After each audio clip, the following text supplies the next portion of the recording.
In this video, I'll show you how you can change the language in Warframe Mobile. So for this one, you cannot change the language directly from the game.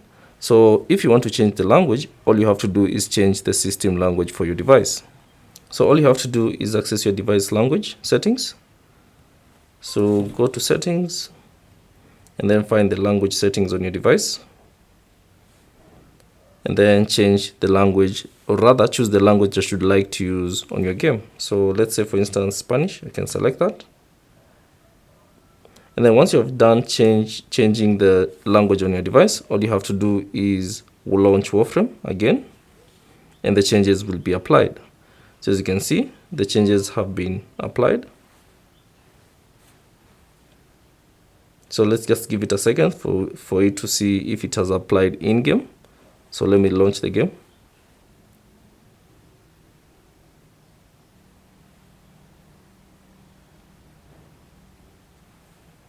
And as you can see, the language has changed within the game. So that's basically it on how to change the language in Warframe Mobile. Thanks for watching, and I'll see you on the next one.